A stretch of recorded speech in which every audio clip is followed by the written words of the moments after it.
Guys, nandito tayo ngayon sa aking munting channel, Choco French Vlog.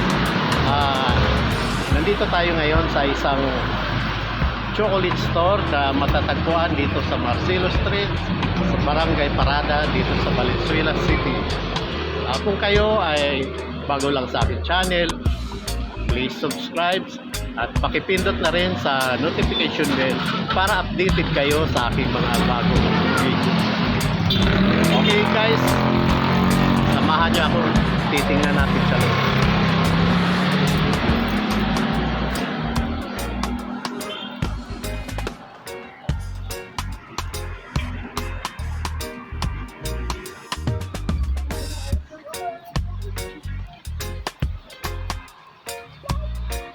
Okay guys, kung naghanap kayo ng mga pangregalo, kagaya ng mga biscuit para sa inyong mga anak, meron tayong Marie, kagaya ng Marie na biscuit. Meron din tayong iba't ibang flavor. Meron pa tayong pizza. Meron din tayong ibang flavor na kagaya ng square buttermilk. At yung mga ibang produkto pa na pwede nyo mabili sa store na ito, kagaya ng assorted biscuit. Meron din sila guys na mga wafer product kagaya ng na iba't ibang flavor, no, kagaya ng mini wafer cheese.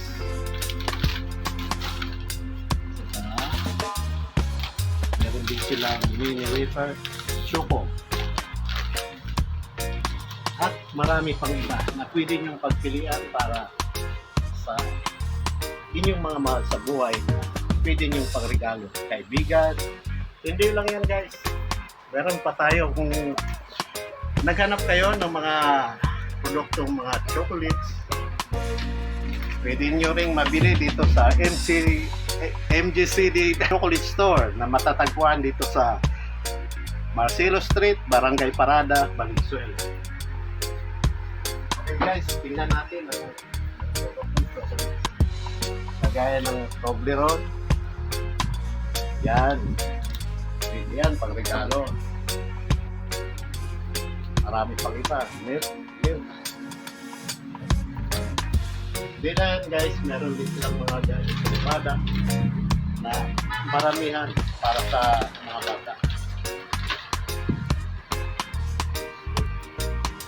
Meron din silang mga pang regalo.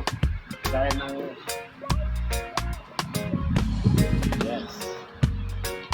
marami pang iba. Kaya ng ganitong produkto, maramihan.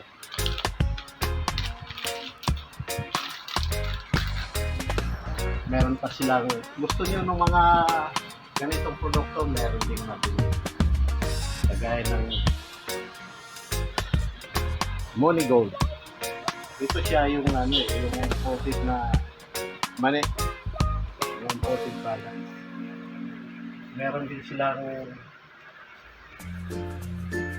pang Bangkok Sweet Tamarind. Pwede kayong makabili ng isang ganito na pangregalo.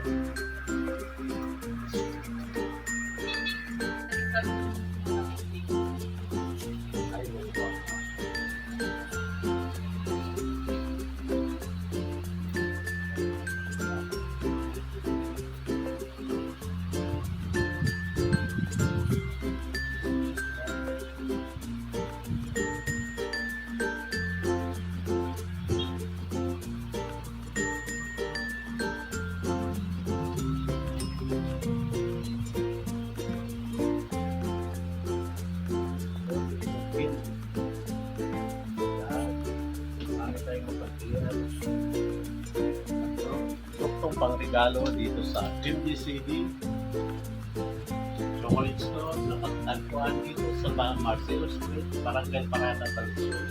Meron din kayong mabili na tayo ng mga ganito. Yan. Meron din silang mga pagpapasok ng bansa. Ito yung mga imported guys na galing Indonesia. Okay guys, interviewin natin si ma'am na may-ari sa store na to. So, meron pa bang mga ibang produkto na kanilang binibenta na wala ngayon dito sa mga store? Ma'am, kumusta po? Good afternoon. Ano po ba ang iba pang produkto na binibenta dito sa store? Actually, meron po kami sa Milo brand. Tulad po nito. Mga peanuts po na may flavor na spicy barbecue. Meron din po kaming garlic. Ayan po. Tapos meron din po kami mga sale. Katulad po nito. Tagti 10 pesos na lang po siya. Na dating 15, 25, 30. Ngayon 10 pesos na lang po siya ngayon. Ayan po. Iba-ibang klase po siya. Okay guys, napakamura no? Pwede para sa mga bata. Ano to siya eh, yung imported na produkto, mga wafer. Na meron siyang chocolates. 40 chocolates po talaga siya.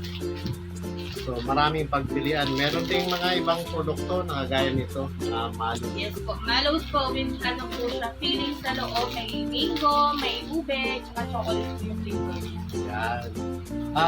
Ilang taon na po yung store na ito, ma'am? 4 years na po siya as of now. 4 years.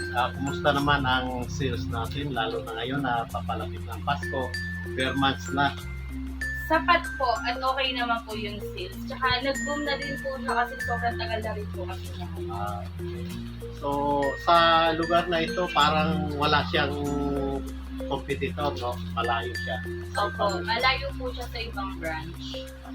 Kaya dito sa lugar na to, dito lang kayo pwedeng makabili ng mga produkto, mga ganito pampasalubong na pwede nyo panregalo sa inyong mga mahal sa buhay, mga kaibigan. So kung meron kayong mga kaibigan na gustong bumili ng mga ganitong product, pwede nyo silang sabihan kung saan pwedeng mabili ang mga murang chocolates kagaya ng mga ganito na imported products, may mga local products, yan, mga pampasalubong. Okay guys, hanggang dito na muna tayo sa ating video. Abangan na lang ang ating mga susunod pang mga videos para malaman nyo kung saan pwedeng makabili ng mga ganitong produkto sa mga iba't ibang tindahan, mga chocolate store, mga pampasalubong product. Okay guys,